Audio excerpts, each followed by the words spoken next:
اور یہاں پر آپ کو اہم خبر دیں گے، بانی پی ٹی آئی کی میڈیکل رپورٹ ARY نیوز نے حاصل کر لی ہے۔ بانی پی ٹی آئی کا 15 فروری 2026 کو میڈیکل بورڈ میں معائنہ کیا گیا۔ رپورٹ میں ایسا کہا گیا ہے۔ رپورٹ میں مزید کہا گیا ہے کہ میڈیکل بورڈ کے اڈیالہ جیل کے دورے کے بعد بیرسٹر گوہر راجہ ناصر عباس کو بریفنگ بھی دی گئی۔ جہانگیر خان سے مزید تفصیلات لیں گے۔ بتائیں کہ جہانگیر، رپورٹ میں مزید کیا بتایا گیا ہے؟ جی بالکل، ذرائع کے مطابق بیرسٹر گوہر اور ناصر عباس کو 15 تاریخ کو پیمز ہسپتال میں رات 9 سے 10:20 تک بریفنگ دی گئی تھی۔ میڈیکل ٹیم نے ذاتی معالجین جن میں ڈاکٹر عاصم یوسف اور ڈاکٹر خرم مرزا شامل ہیں ان کو بھی 25 منٹ سے زائد فون پر بریف کیا۔ رہنماؤں اور ذاتی جو معالجین ہیں انہوں نے علاج پر مکمل اطمینان اور اعتماد کا اظہار کیا۔ میڈیکل رپورٹ پر پروفیسر ندیم قریشی نے مرتب کی ہے، جبکہ پروفیسر عارف خان نے اس پر دستخط کیے ہیں۔ پروفیسر ندیم قریشی الشفا ٹرسٹ آئی ہسپتال کے ریٹینا کے شعبہ کے سربراہ ہیں، جبکہ پروفیسر عارف خان پیمز آپتھمولوجی شعبہ کے سربراہ ہیں۔ ذرائع کے مطابق بانی پی ٹی آئی کی بغیر اینک دائیں آنکھ کی جو بصارت ہے وہ 6/24 جزوی، جبکہ بائیں آنکھ کی 6.9 ہے۔ بانی پی ٹی آئی کی اینک کے ساتھ دائیں آنکھ کی جو بصارت ہے وہ 6/9 جبکہ بائیں آنکھ کی 6/6 ہے۔ ذرائع کے مطابق سلٹ لیمپ معائنے میں بانی کی دونوں آنکھوں کا جو اگلا حصہ ہے اور کارنیا ہے وہ بالکل صاف پایا گیا ہے۔ ویٹیریس صاف، ہلکی دھندلاہٹ، جبکہ ایک جگہ ہلکے اندرونی دھبے پائے گئے ہیں۔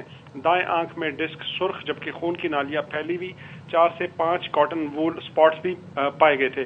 میکیولا کی سوجن کی اگر بات کی جائے تو وہ بدستور اس میں بتدریج کمی آ رہی ہے۔ فویل کنٹورا جو ہے وہ واضح ہے، جبکہ ریٹینا اپنی جگہ سے منسلک ہے۔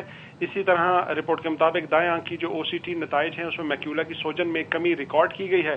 میڈیکل رپورٹ میں نیوناک، کاسپیٹ اور سسٹین الٹرا آئی ڈراپس استعمال کرنے کی ہدایت بھی کی گئی ہے، جبکہ NTVEGF دوسری جو اس کی خوراک کا جو شیڈول ہے اس کو اپنی شیڈول کے مطابق یعنی رواں ماہ دیے جانے کا ڈاکٹرز کی جانب سے اجازت دی گئی ہے۔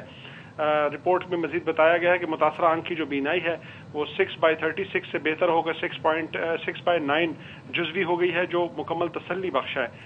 ذرائع کے مطابق میڈیکل رپورٹ میں NTVEGF مکمل ہونے پر OCT اینجیوگرافی کی ہدایت بھی کی گئی ہے۔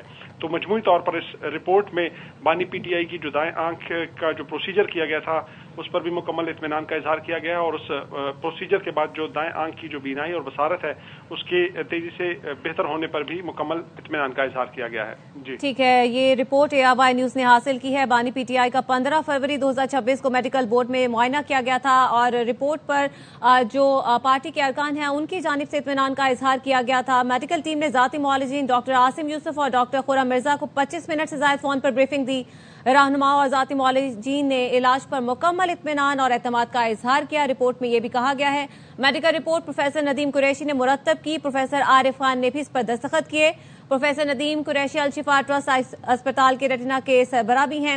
رپورٹ میں یہ کہا گیا ہے کہ ویٹیرس صاف، ہلکی دھندلاہٹ، ایک جگہ ہلکے اندرونی دھبے دیکھے گئے، دائیں آنکھ میں ڈسک سرخ، خون کی نالیاں پھیلی ہوئی، 4 سے 5 کاٹن وول سپاٹس موجود تھے، اور میکیولا کی سوجن کم ہو رہی ہے۔ فوئل کنٹرول واضح ہے اور ریٹینا اپنی جگہ منسلک ہے۔ دائیں آنکھ کی OCT نتائج میں میکیولا کی سوجن میں کمی ریکارڈ کی گئی ہے۔ رپورٹ میں یہ بھی کہا گیا ہے کہ میڈیکل رپورٹ میں نیواناک، کوسوپیٹ، سسٹین الٹرا آئی ڈراپس استعمال کرنے کی ہدایت کی گئی ہے۔ NTVEGF دوسری خوراک شیڈول کے مطابق دی جا سکتی ہے۔ متاثرہ آنکھ کی بینائی 6/36 سے بہتر ہو کے 6/9 جزوی ہو گئی ہے، جو تسلی بخش ہے۔ رپورٹ میں بتایا گیا ہے میڈیکل رپورٹ میں NTVEGF مکمل ہونے پر OCT اینجیوگرافی کی ہدایت کی گئی ہے۔ بائیں آنکھ کی بینائی نارمل قرار، جبکہ دائیں آنکھ میں سوجن کم ہونا شروع ہو گئی ہے۔ یہ میڈیکل رپورٹ ہے جو ARY نیوز نے حاصل کر لی ہے۔ بانی پی ٹی آئی کا 15 فروری 2026 کو میڈیکل بورڈ نے معائنہ کیا، اور اس رپورٹ میں کہا گیا ہے کہ میڈیکل بورڈ کے اڈیالہ جیل کے دورے کے بعد بیرسٹر گوہر علامہ راجہ ناصر عباس کو بریف بھی کیا گیا۔